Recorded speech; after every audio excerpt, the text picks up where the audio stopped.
is it not different from a news anchor? Because they read from teleprompters and yet they earn violent salaries. The difference is in their journalism degrees and the fact that the whole planet is watching them. But frankly, call center agents are just like news readers. They are reading from a teleprompter and very articulately speak to a client on the other side reading from a screen. It's a patronizing type of job, but I guess with news anchors, they also have to put in research into the news that they do read. So to a certain extent, they are a lot more critical thinking than the call center agent, but rote, mundane, repetitive jobs like those are very unmotivating. Do you understand what I'm saying? So, I mean, for somebody working at the call center, because of the fact that they're unmotivating and because of the fact that they are as repetitive as they are and don't require that much critical thinking, too much skill, just repetitive, and so therefore over time you learn, they don't get paid much. But at MTN, I told you, I have a call center agent that has that kind of a job that Archer paid his mortgage in 6 to 7 years because of bonuses that he got at the end of the year, and stayed in that job for literally 10 years because it was just so lucrative that he figured, what's the point? They don't even pay me what they pay me at the call center. That's once good. Yeah. That was MTN. It was very similar in its structure, in its model, and how it operated to how the Lord God Almighty is going to run the millennial reign of Jesus Christ. They got something right at first. Maybe that's why God put me in that company at first. It was in order to help me work for the baddest company in the game, only for it to become the most putrid monstrosity that's going to pay me a cool 60 to 70 million in damages one day. Get it? It's happening. Anyway, whatever. So seeing as MTN Nele Joalo, and I was working, what a wonderful world, oh yeah, in a company of that nature, water was put on that particular fire. Yeah, when I thought I was working for the baddest company in the game, when people had trickles of tears down their eyes on some I could think of better days when I had a better time, there were employees that thoroughly did not think much of what it is that I was on the rooftops rapping on about. I was on the rooftops praising a certain structure, and these people really did not care less for how the company had essentially, according to them, fallen. They were no longer getting the same benefits, blah blah blah, but also there was a challenge that was nefarious on the ground. There was a nefarious challenge brewing on the ground, in that because the company was growing, they now were employing people from the outside, and individuals that had grown with the company, that had been made senior managers, general managers with only but a fraction of experience, whose salaries were too haughty and incomparable to the market. Yeah, these people, when then people like me started working for the company, like sorry, in every night in my dream, I see you, I feel you. Those of us who came from Titanic type companies, like as in everything is sinking, my career is sinking, it's going on and on, yeah, far. What's our careers? Tina, that came from companies that were that gangster boring, like it was cancerous, the way that they were so incredibly metastatic on the prospects of our proliferation. There was so much bureaucracy. The younger you were, the rougher it became for them to take you seriously. And then when you were yet to graduate, it was like you didn't even study at all, anything. They did not have any regard for whatever subjects you might have already covered in school. Terrible. When you come from such companies and you're now working at MTN and you think it's great, yeah, well, the staff that had been there growing with the company, getting taken to school and learning the ropes from inside a company that was very immature in its processes, when then they happened upon Abu Karabo that come from the Titanic. Us like it, man, beasts. Do you understand? Like proper monsters. It was like we came into the company on some, hello, I'm at MTN now just like you. Show me the ropes, what's going on? What's happening? And they looked at us on some, sure, we'll show you the ropes.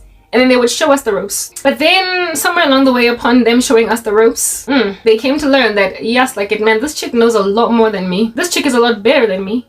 This chick is able to find holes that I can't find.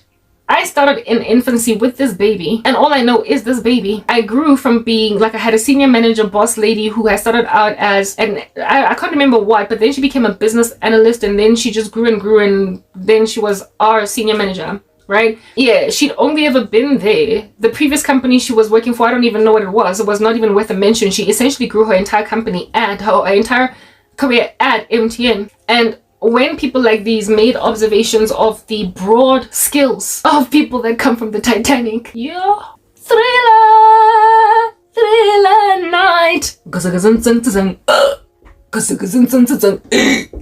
they went monstrous. They went monstrous on us. There were people coming from engineering companies that had worked within supply chains for BMW. There were people that came from banking who had worked within the very organized project management space of banking systems. There were people who came from IT companies, IBM. There were people who and now they were working for a company whose employees had only ever known this yellow building, and they've been getting really big bonuses. Their salaries are not market related, so they can't easily move. They can't go and gain these skills from outside, and they don't see the value of skills transfer coming from people who were in the Titanic, who are now in this much easier boat. They don't see the benefit of the fact that we are there for their benefit. We're there to upskill them. We were there to help them along, because understand, if you try and go for an interview at ABSA with this kind of fluffy understanding that you have, you're not going to give, right? But give me a year and I will train you some things and you can successfully interview at ABSA. And because of the level that you are at MTN at this young age, ABSA is not going to actually be playing games with you and try and hire you in the same level. They will give you a promotion. You will run an entire department, but I can be of benefit to you, like proper. I have my thing that I can offer you over here. You might be my boss, but I do come from banking. I do come from processes. This is the only thing you've ever known. You've been growing up in a silo. You know what it's like. Right now, the Lord is giving me that as an analogy. I don't know if you've seen the show The 100. There are these people that cannot be exposed to radiation, and so they keep on using the blood of people who are used to radiation in order to sustain their lives. Like proper. Slowly but surely get yourself accustomed to the air, and then you will be able to breathe outside. Do not steal my blood. It's like they looked at us like their sustenance. They were made to live in a bunker, growing up in a bunker, and so they can't go out and endure radiation. So upon wearing hazmat suits and going outside, they're actually going there to harvest the blood of people who can live. It is the bone marrow, right? The red blood cells or whatever, according to the narrative in the show The 100. They are going to go and harvest it from people, so they're going to keep them there as animals that they are using their blood for. A former legacy staff, essentially, at MTN started to become like blood harvesters of employees from outside, especially those of us who came from hard knock Titanic industries like banking, where processes are very, very rigid, where you are used to procedure. It is actually similar to how it was when I moved from Mayfair Convent Primary School to Winchester Ridge Primary. Mayfair Convent was a private school with a very high standard of education, and we were already doing some pretty elaborate story sums when I moved to Winchester Ridge Primary in grade 5, such that my first ever test that I wrote for maths at Winchester Ridge Primary, I killed everybody in the class. I got something like 35 out of 40, while everybody was still getting 8, 7, 6, 5 out of 40, because they could not quite grasp concepts. But I'd already covered it in the previous year and some of the beginning of the initial year, the year that we are in grade 5, standard 3. I was an advanced student in comparison to everybody else, because I came from a school with a much higher standard of education. And then my mom actually disappointed the living daylights out of my curious mind and put me in a lackluster, mediocre government school. It is what it is. I've ever since then grown my own fangs. I've ever since then grown my own feathers. And I've ever since then actually fluffed my own plumage. So I guess we compensated. Anyway, whatever. Yeah. So go MTN, it was like me moving from grade 5 Mayfair Convent to grade 5 Winchester. That's how it was. And people who aren't used to peacock feathers, when you fluff them, they will think that you are fronting, and you are basically there to coo them, take them over, overwhelm them with all of your juice and your fever. And so they will play dirty. They will be below the belt. They will be under wrapsy and table grabby. So because they're going to be that violently gangsterous, nobody's gonna grow, are they? So there was a spirit of moaning and groaning and lamentation essentially on the ground on the part of newer staff versus legacy staff. There was an unreasonable on the part of legacy staff and unreasonableness on the part of legacy staff. But one thing that legacy staff also had going down are granny old stories, right? The stories of what MTN used to be like. I could think of better days. That same senior manager, right, of mine, when they did a restructure a couple of years down the line, some kid that was my age got the promotion to be general manager. She was like 10 years older than me. Some kid that was my age, that Indian dude was my age. We were in matric together, except different schools. I know it. Got the promotion to be the general manager of the department that she applied to be a GM for. And that stuff like that did not go down well. And that kid came from outside. Just like I came from outside. We were killing it. I got promoted to program manager quickly after just 3 years of being a project manager. And legacy staff were looking at me awesome. I've been here gathering dust as a piece of furniture for 12 years. And then you rock up and in just 3 years, so it's something that I have to go and get a PMP at this or that in order to achieve. You're being trained on the job because you were reared in this bunker, okay? I've got broad experience from outside. I'm not trying to take you over. I am here to impart knowledge because you need our knowledge in order for you to be relevant out there, because this company has low-key kind of set you up for failure because you grew up in it, okay? You don't know the rest of the world. So see this as an exchange. I give you skills. We scratch each other's backs. It's quid pro quo.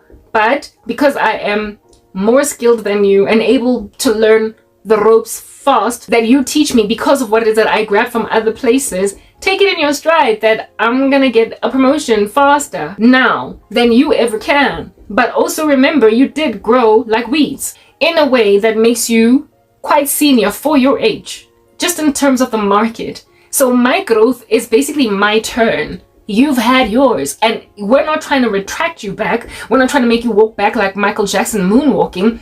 We're just trying to help you understand that it's my turn now. Yeah, so there were all these older legacy employees at MTN that were literally sabotaging the careers of younglings, youngsters, bright-eyed and bushy-tailed interns, whatever you might call them, people that work for other companies that then started working for MTN. When they saw the opportunities open for them to grow, like Pampara, the way that they wanted to before, but they felt stymied by the Titanic.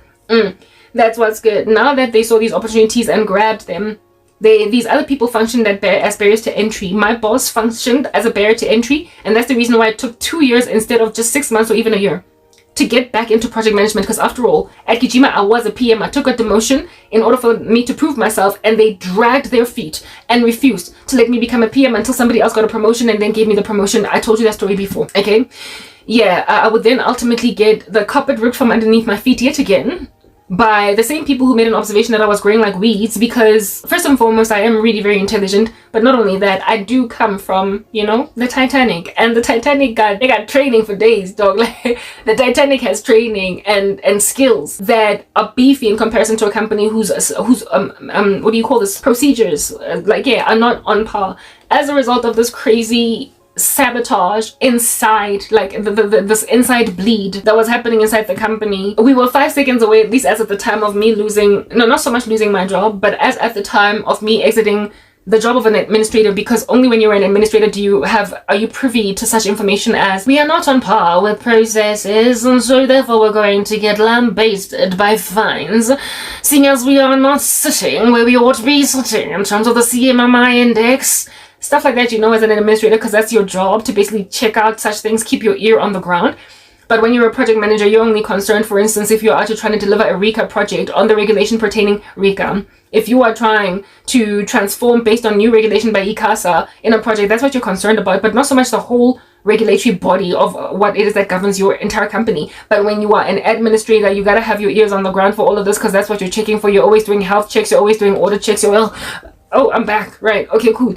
So I knew a lot more about processes and what was lacking when I was an administrator. And as at the time of getting promoted out of that job, we were 5 seconds away from getting fined. But when I started working at MTN, we had the leg room of about 3 years, right, to get our act together, but it never ever came together because of all this inward bleeding, this infighting, this refusal to just let the strategy of the company to employ from outside in order to basically beef up our processes happen. Let it happen. Individual staff members were functioning as barriers to entry. They were essentially bleeding their own company from the inside out, just like much like what is happening right now with South Africa, or if you want to be really Lani, it's Mzansi. All right, this which is happening with Mzansi, Afrique du Sud with the French like twirl. Mzansi, Afrique du Sud is actually bleeding from inside. Like, it's literally bleeding from inside because of people that are legacy. Do you understand? That have been here since the very rudimentary stages. As a result, they've now got head honcho, big chunky jobs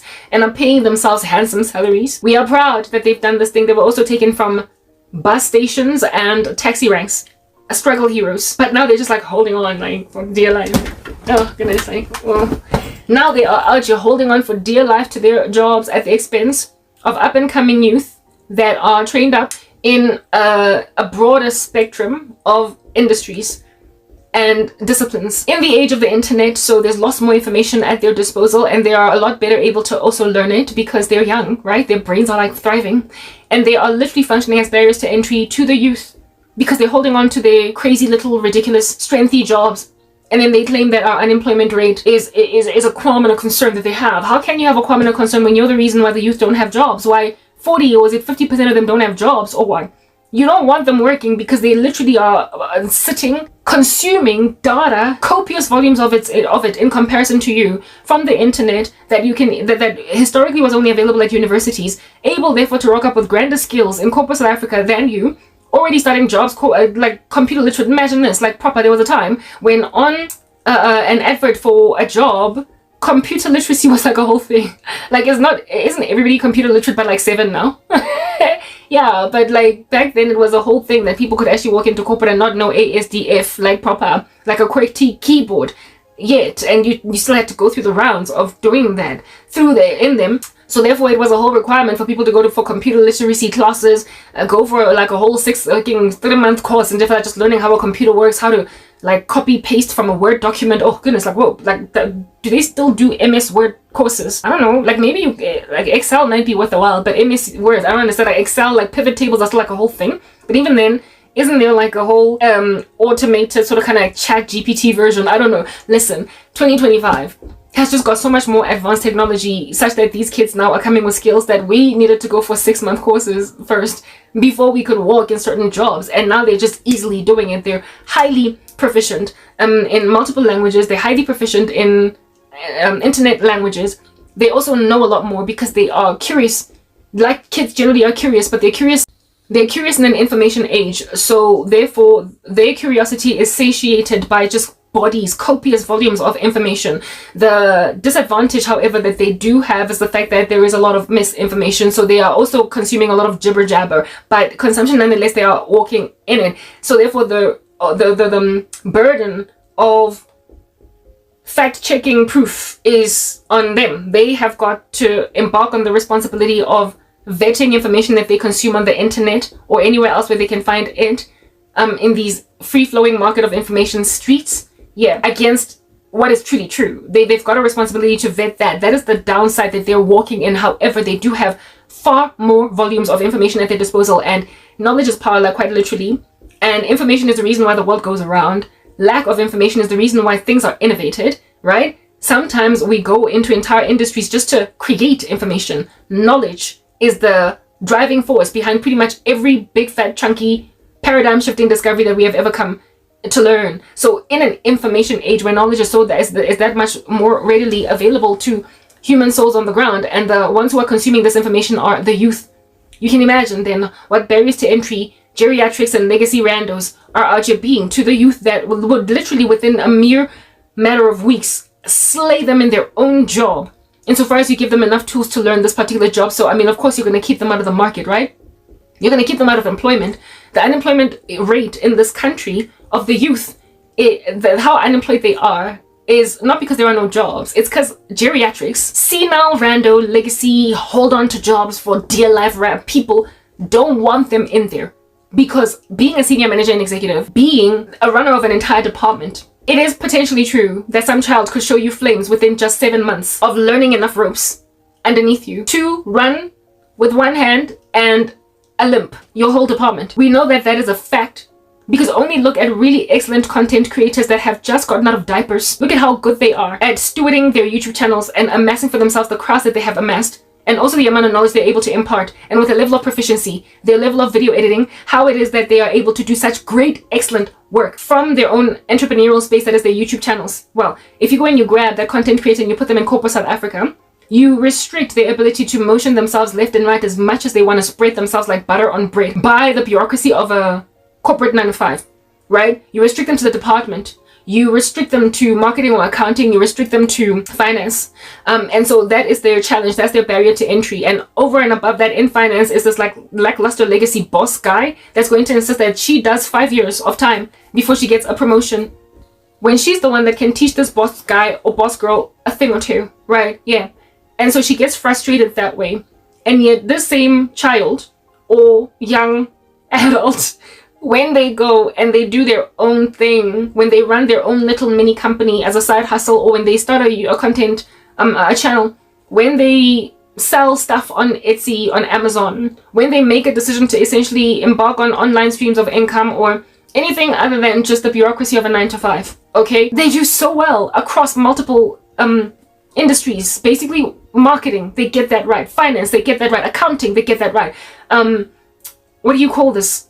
Auditing, they get that right. Like, just checks and balances, they just get stuff right across an entire department, running a whole entire entrepreneurial organizations, earning so much more than they ever would have if they stayed in 9-to-5s, evidencing that if at all they had maintained themselves in 9-to-5 jobs, they would have slayed their bosses. And it's not like these bosses are ignorant to that, they know it.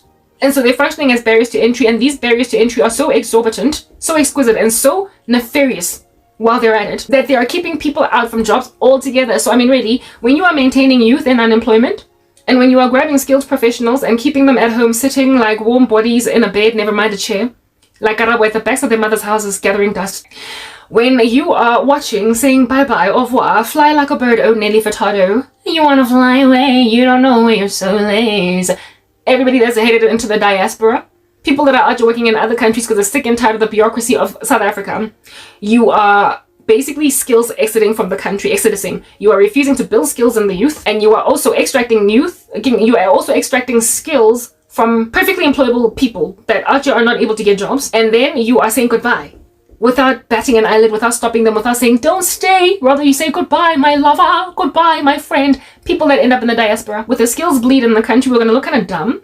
The economy is going to flounder faint. It's going to do a strange thing on the side of the street and therefore not be resuscitatable. It's got a DNR, and so with it having a DNR, the South African economy will then crash and burn with us getting no water for farmers, so it'll also starve.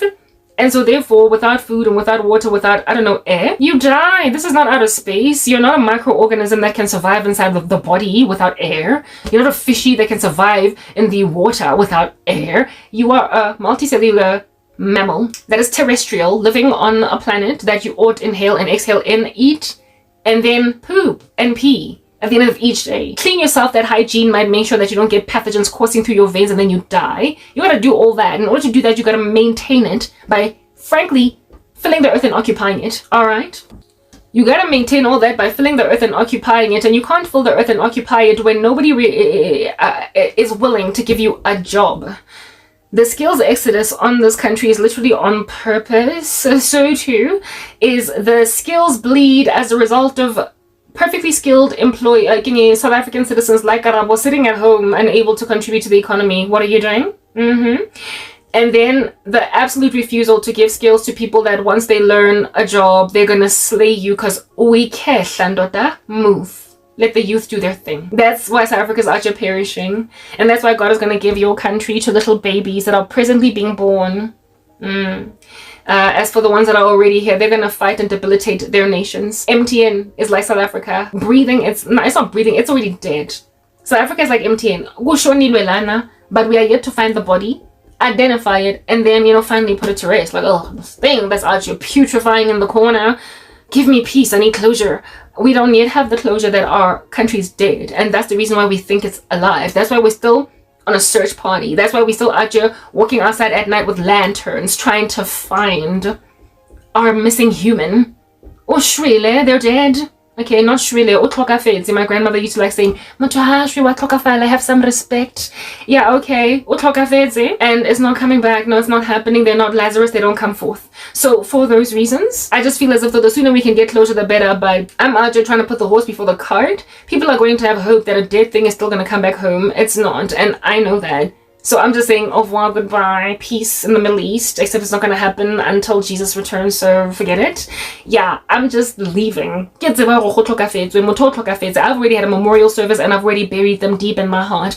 They're not coming back. They're not coming back. But you are going to look for her in a search party and you're going to waste resources, big, fat, chunky resources looking for a dead lady, and then you're going to waste more and more resources looking for, trying to identify who it is, by scouring dentist networks for dental records and DNA, eyelash, blah, blah, blah, blah, blah, blah, blah. I was like, I told you, if you go to the cemetery, you're going to find my little stand over there where I already did a little memorial service, prayed over it, trickled a tear down. Then there was a blade of grass that grew from my tear.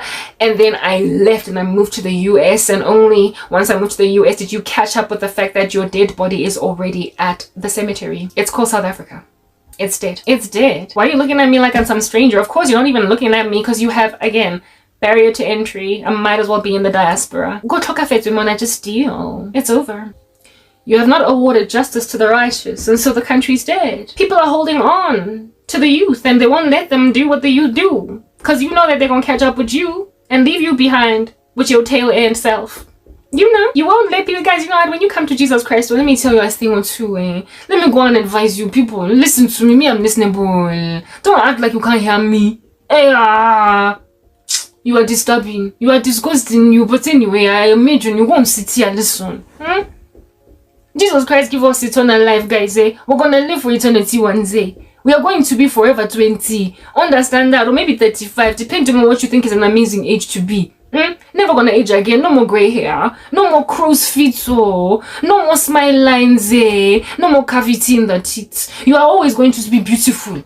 Forever and ever. When you've got that kind of perspective, you are not going to frazzle yourself over getting older and a young person or you go taking over your entire department. Move on to the next one, Let the new child do a new thing, Let the children go and breathe, Why you going to go and suffocate children with your whole big belly? Sitting around in corporate and one job or no refuse to give child promotion. Let them go and run your department because you are tired, You are coughing out blood, You are gargling blood, You are about to breathe your last on the side of the street, so let the child take it over. They've got energy. You've got knee problem.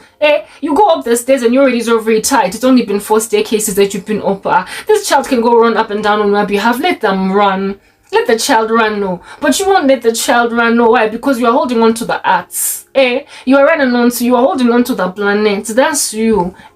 You are telling yourself that when I pass away, this is it. So I've got to have street name after me. I've got to go and build mountain on top of mountain. I've got to go and build Kilimanjaro on top of Mount Everest because I've got to do a beautiful feat on the planet. I've got to go and do whatever I can on the planet because after all, when I pass away, I won't have any more time to do any such thing of this nature. But I'm telling you, brother, this planet, one day Jesus is gonna go roll it up like a scroll, gonna flee from his sight, and then death and Hades gonna go and spit you outside because you never gonna go love him, because the dead that are going to be in the sea are going to be spat out by death and Hades, and then Jesus is gonna judge you. The planet that is that you are holding on to, where you want to go have a big plaque saying that this name, the street is named after me, nowhere to be found, You're not gonna be able to put your feet down on it, It's gonna be gone, no. Jesus is going to say, okay, your planet is gone now. What you got left? What you have left, brother? What you got left, sister? Nothing, no. So what you need to do is overcome the fact that the planet is here. It's fleeting. It's here today, gone tomorrow. Hold on to that which is eternal.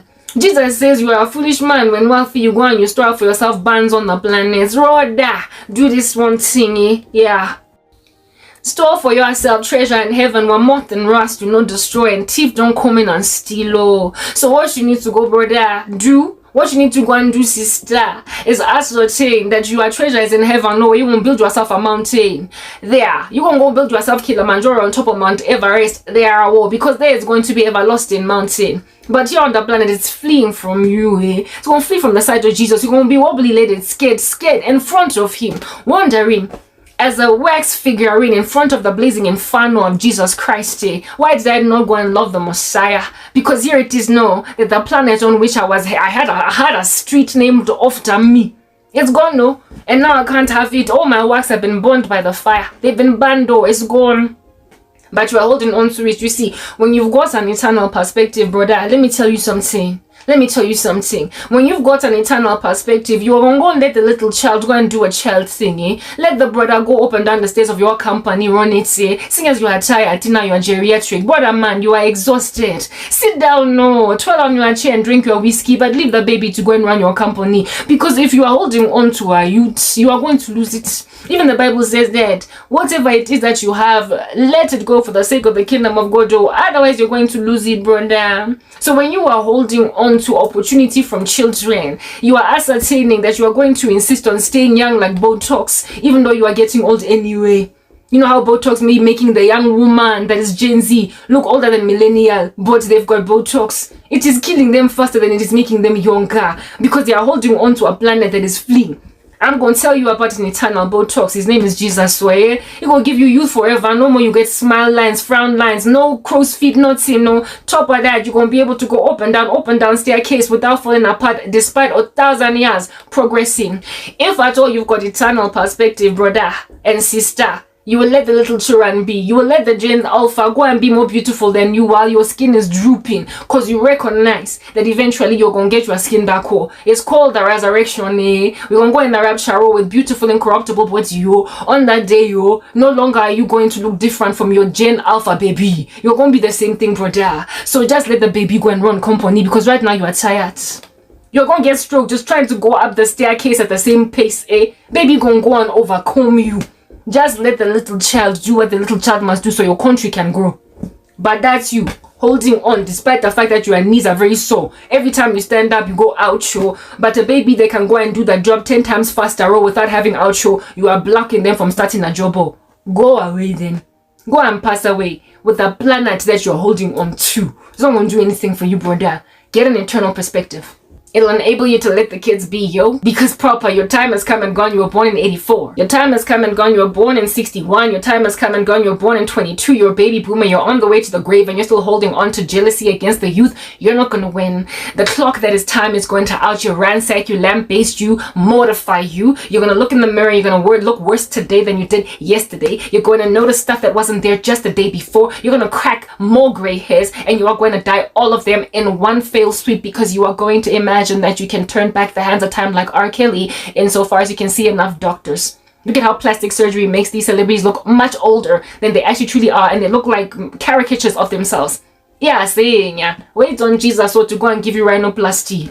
He'll be the one to go and do facelift, but you don't wait on the king. Because you don't wait on the king, you go and you give grief to baby. Your baby is going to overwhelm you anyway. You can't win. If you are 45, if you are 80, you are not going to win against a 27-year-old. Forget it. So why are you fighting? Let it go. Take the path of least resistance. Let the babies run the show because they are living in the information age. They know more than you, brother. But nah, you want to be held on to as boss Ele. Now to burn the midnight oil. Now she's working for the company and you won't let her breathe? You like that hard knock corset around her waist? You won't let the sister breathe? Do you? Do you? But I understand in so withholding opportunities from the youth, you are killing the country. I was youth at some point. I'm now a middle-aged woman. At the age of 29, when I was soaring like a bird in my career, they pulled the rug from underneath my feet until I was old. And now they're doing the same thing to the youth. Yeah, moshwa, akuna, ama jobs. I was going to build a business where I was going to go and grab the little kids from call centers and put them in jobs that make sense, train them up, and then take them to school because it was cheap labor. Easier and cheaper to hire them and train them up in project management and trust them to run, hitting the ground running instead of some randos go PM ideas, PM Buckley Prince Chule everything PMP about long charge 100,000 rands per month as a salary. A business when I can just go and grab a child, do you understand, fresh out of university, on my skills, and pay them a modest salary to do the job of somebody or don't quote I get to be but let's have the same job, seeing as I'm starting an organization, and then I would be the one to take that kid through PM ideas. I would be the one to take that kid through PMP. I would be the one to take that kid through all the things that they need to go MBA get Mara in exchange for me paying for all of his education. No, he go and give me perfectly viable skill for close to nothing. Standing on zero, can do the same job. I have done it without PMP, without qualification, without degree. Killed it, ran an entire company-wide program for cheap on my project management salary. On my project management salary for cheap, they hired me and I did umsebenzi that was supposed to earn me a cool 100,000 rands per month. Somebody that was quoting that much for MTN was passed up in favor of me. Nabang patala salary, that's not even that much. Do you understand? Yeah, bang patala a monthly salary of, several tens of thousands per month. Every single month, qualifications, yeah, They saw an opportunity that way. It's a good working model. You give people opportunities, you give them skills, you pay for their fees, and in exchange, you have cheap labor. You have cheap-ish labor because you still have to take them to school. By the time they become expensive labor, by the time they are the ones that go and they quote a company a cool million for a contract of 4 months, they've gone through your company where you only paid them 30,000 rands a month. They're a super duper califragilistic, highly skilled individual, however, doing umsebenzi. However, with you paying a fraction of the price for it, it's a good business model. MTN was like that in the beginning, and that's frankly how God is. He calls you from your mama womb, knits you together all up in that joint, calls you Jeremiah as a prophet unto the nations, and then teaches you everything you need so you will go out there and do the job, a very big fat chunky job, like the job of Moses. Calls you from inside your mama womb to create an exodus, like a whole relocation project of an entire people out of a country. I mean, I implore you, look at what happened in the Ukraine after Vladimir Putin raided all up in that joint. How rough it was to get some of those Ukrainians across borders to Poland, etc. A million, like, logistical nightmares. And still to this day, some of them can't even get across the border. They can't go. And yet Moses went and grabbed like a whole chunky hundreds of thousands of people. How many of them were there? I stand corrected. And in just a couple of days, just by simply just leaning on the Lord, plaguing the living death out of Egypt, they traipsed with their mere beerness, to the Red Sea. It got split, and they walked in there, twirled around for like 40 years, and then ended up in Canaan. When the Lord gives you that kind of a logistical project, but a mere child that stutters like Moses, you know that the Lord is smart then on that day, right? He is wise. He's all wise. He's all knowing. He went and grabbed someone that don't know jack and made them do that kind of relocation project over an entire nation. And now today Israel is chilling again back in Canaan, now called Israel, is sitting again in that sliver in the Middle East. And there's a whole bunch of projects embarked on across the planet in Aliyah to send them back to their motherland. That's what's good. Or in this instance, their fatherland. Yeah, they are being recovered to their land because of all these wars happening all over the show. And now they're a cup of trembling, a very heavy stone for all the peoples. All who will heave it away will surely be cut into pieces. Not only that, they've got the most Nobel Prizes won on the earth out of any nation on planet. They're so gifted that they've got the most number of Nobel Prizes won among them as a nation. Be it Nobel Prize for Science, be it Nobel Prize for Peace, be it whatever, they've got the most number in Israel. That's what God did with people that were moved through one dude, Moses. God knows how to raise up a Moses, a guy that stutters. Yeah.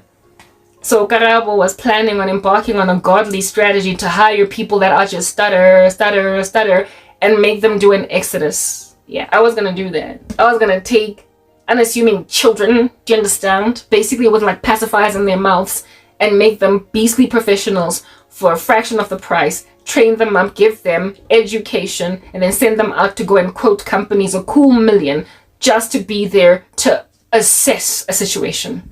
I was gonna do that. Now that's true black economic empowerment, just in case you were wondering. It's not out here insisting on grabbing black kids and forcibly employing them because that's what the government says. It's out here grabbing black kids that have nothing, that are sitting in the gassy gathering dust, that will never be given opportunities, and then teaching them how to do a project management job. I kid you not, it's not hard. It is not hard to be a BA, a product manager. It could be a little bit rough to be a coder. There are some jobs where you gotta study, okay? Like being an engineer or whatever. But certain jobs, I'm sorry. 1, 2, 3, ABC. Show them the ropes, make them shadow somebody. And in a matter of weeks, this person is already running projects. Ingati, they've been doing it for 5 years. It's not rocket science. It's not rocket science. And yet there are people literally trying to act like, for instance, Karabo, who has got project management experience. Like, I'm rusted, relax, Blom. It's just project management. What are you doing? It's not sine, cos, and tan. It's not financial mathematics. It's not calculus. It's project management. It's a glorified babysitter over departments that are feeding into something you all are trying to do. That's what a project manager is. It's literally a glorified au pair. Everybody can do that. Literally everyone. To be a good business analyst, you need to know how to listen, read and write, and ask a lot of questions from people who are building systems. And they will verbatim, like proper, they will literally spell it out for you with blocks and cues and Ruby, like and abacuses right next to Jenga blocks. What to put in your business analysis bullet points as to what the business requires. You don't need to have some elaborate IT degree. You just need to know how to listen to developers, and you can be a really good BA. That's all it takes. So I mean, BM Bok BA Bok. I'll take you to school to study BA Bok. I'll take you to school to study BA Bok. If anything, my former boss was a business analyst. I said, you want a BA Bok? She did not know how to be a business analyst, but she had to go and gather insights from the organization. She had to, from stakeholders, and put together some kind of a business plan. And so, sucking it out of her thumb, her fingers, her index finger, she was able then, eventually, somewhere along the way, somewhere over the rainbow, to have something feasible enough for coders to run with, and so therefore build systems. And look at MTN, it was a prepaid giant in that time. Now today, I get it neck and neck. Everybody's kind of like, what is the word that I'm looking for? Saturated. The market is saturated. Everybody's got like 10 SIM cards now. Look at me with like 1 million phones in one sitting. The telco industry is saturated, but there's so many other things that can be done. But before then, everybody had one SIM card and we're trying to get like, I don't know, more. And what have you. And so if at all MTN was able to grow from infancy like that, with my boss being a business analyst that did not have a business analysis training, do you understand what I'm saying? You can start a business with total novices that are looking awe-inspired and in wonderment, asking themselves, what be this awesome gargantuan monolithic structure that calleth itself an office building? What shall I do in it? Where is its bathroom? And come out of there as seasoned professionals. You're lamenting about the skills exodus in the country. Well, it's very easy to rebuild those skills. It's just that you refuse to knowledge transfer. It's easy to build skills. It's not rocket science. That's why kids from grade 0 to matric can study same things we studied long ago. It's not rocket science. It's just that you refuse to give these people skills, these kids skills. You are keeping them unemployed. You're putting them in call centers with entire degrees, with entire BCom accounting degrees, and they're sitting in a call center. Sugar, rubbish, nonsense. Anyone that RJB employing, putting like proper a warm body in a chair, a graduate in a call center, is just irresponsible. Irresponsible. And it's happening across South Africa in a like proper, just prolifically. It's like a metastasizing bacteria, like a necrotizing fasciitis, and absent of somebody amputating this nasty, gangrenous, cantankerously loud, spreading cancer. Ain't nobody gonna live, but then again, you are already dead, so yeah. You're already dead, guys. It's giving, it's coded. It's giving DNR, nitrogen mask, suicide pod, Switzerland, Sweden. It's giving, take it over, cause I guess now everybody must get their affairs in order. It's giving, I need, what do they call those guys that are gonna sign on your behalf now that you're dead? Yeah, it's giving that. So yeah, like ngola last will and testament in retrospect, seeing as the dead body is already just putrid with gases oozing from it in the wilderness, but somebody's yet to find it, so that's like a thing. South Africa's dead. Yeah, it's dead. It's not even on its way out. This can't be resuscitated. It has to be resurrected by a civil war. I've been saying it for a minute. The mama's not going to be found until scavengers have ravaged that corpse, and they're not going to be identified. But for dental records or some laborious process of proving in the general geographical location where they passed away that it must be them, because we found their phone, we found their hair follicle, we found their tooth, we found there, so it must be her. You are yet to find the body, so the administrative nightmare of finally getting it in the ground, that's what you're on right now, South Africa. You think you can resuscitate this, you think you can start YouTube channels and lament, you think you can this, you think you can that. You're like a dead body in the wilderness. It's dead, but you don't know yet. But guess who does know? Those who are closest to them. Because as the years progress, it becomes clearer and clearer that this person is not coming home. MTN, the staff that were there in the beginning stages, were able to sing praises of the company. It was already dying when I was there, but I didn't know. Well, not as a South African citizen. I'm old enough, I'm a millennial, and even then one of those geriatric millennials who are closer to being a Gen X. I'm an exennial, so therefore I have been here in the beginning stages of this country's demise. I was like, I'm the tantamount of like that dude who in the call center was getting hundreds of thousands of rands in bonuses. I remember a much better time in the country. I remember when it was a wonderful space to be in. And so when other people rocked up and thought that this country was great, I was like, you ain't seen the best part of it, yo. You ain't. And even as the newbies that rock up in an ecosystem, you're able to make observations that people are actively functioning as barriers to entry to the youth and to people with more knowledge. And so the company is imploding from within. MTN was that great organization, but staff members that came from outside, like Stand Up, etc., like all these others that were brought in that were bringing in skills to try and train up the legacy staff. These guys, these employees of MTN, the new ones, well, me, people like me, we were always talking, like always talking about how, yes, like our company is corrupt. There were all these stories in the media. especially the OPCOs, the operating companies, the ones in Africa, all across Africa. They were so corrupt. There were all these stories just doing their rounds. Like MTN was in the news every week for random stuff. People were getting arrested. It was nasty. And then never mind the corruption, all the scandals doing the rounds in the streets. There were lamentations on the inside by staff about how things are going. They were already brewing, churning, things in the rumor mill, essentially doing their rounds about the fact that HR at MTN is not really human resources management on behalf of staff, but it is management of human resources. So it's not human resources for staff, it's management's management of human resources. So an intermediating body of individuals whose core priority was to be impartial in organizations and be a mediating force between staff and employers started to work for staff, for management, to manage staff. They became like a handler for us, as opposed to a place that you could go to in order to get your matter eradicated.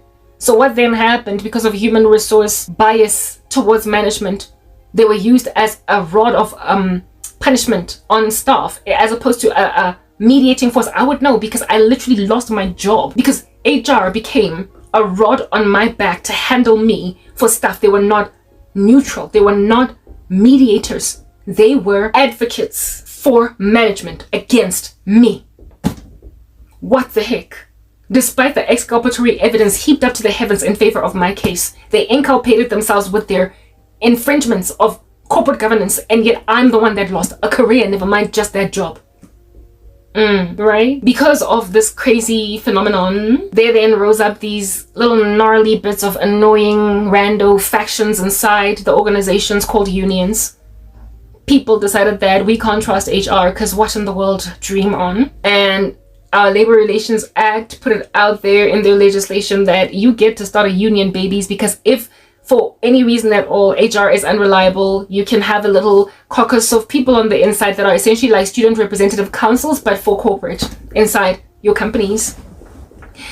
And they then made a decision to start bribing bodies like the CCMA to deal even with people that come through unions. What the heck? Like, if you fire a person for starting a union in a company, they not only do qualify for damages under the Labor Relations Act of the CCMA, but they can get up to 2 years' salary because that is considered gross misconduct. And I was fired for essentially standing against HR's indiscretions as well, and I didn't even get that leeway, that legroom. Nobody cared to acknowledge the fact that I essentially got fired for low-key starting what would be the tantamount or the equivalent of a union, or in my own right, I was lamenting against the indiscretions of HR, who were not neutral, they were not mediating, they were not impartial, they were certainly advocates and only of management and only pushing their machine to finality. They were finishing me off using an official regulatory body pertaining staff matters. It was ridiculous, okay? So I just screamed on a rooftop, yelled like a baby, with my epiglottis swinging left to right like a pendulum. And they made a decision that, like a baby, they're going to put a pacifier in my mouth called blacklisting. I have been literally blacklisted. My story is long, it's lengthy, it twirls around a tree like a snake. Yeah. I lost everything to a point of the South African deep state, if you will, blacklisting me from ever working again. So 10 years down the line from that initial horrific, gloomy Tuesday, I'm still unemployed and it appears unemployable. Apparently my skills are not sellable. Apparently I can no longer be resuscitated from the ground. Allegedly I am as good as, never mind a matriculant, but someone that's just popped out of her mama's womb and is yet to learn ABC 1, 2, 3. The way I'm such an apparent invalid in terms of the South African economy, it's where I gotta go. Anyway, whatever. Yeah, that's what's good, that's what's happening up in this monstrous joint. So with that being a thing, and with me having lost a whole career for essentially tantamount to starting a union, I was supposed to, by the law of this country, get minimum 1 year's payment in damages, maximum 2 years, because of that, because of MTN's gross misconduct. But they try to give me 3 months salary. I fought it, clearly won according to the audio tape, and yet strangely lost according to the document before me that I gaze upon, where allegedly I resigned, even though you've given me a letter of dismissal.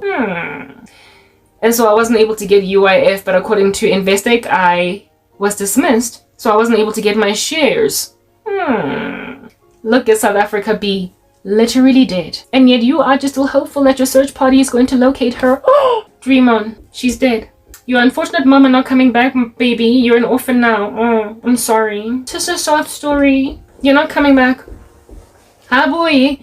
You're an orphan. Life as you know it is different. It's never going to be the same again. You're no longer a happy-go-lucky child. You are now an orphan. So, deal. But you're not recovering. This is this nation. They messed up with employees that lament because they can. And then they also messed up with employees that can build the company, help it grow from strength to strength, also in honesty. They got rid of them because my job, my situation, my circumstance, my MTN, my chair, my papers, my paper clips, my glue, my print, and my coffee machine. My startup company, even though now it is totally public and is owned by shareholders, but it's mine. For real. I'm sorry then. Okay. I'm not trying to step on anybody's mind toes. Bye. It's yours, I get it. Keep it. My company. Keep it. Except the one who's saying my company, you're but one mere employee in it, actively sabotaging South African people for economic benefit.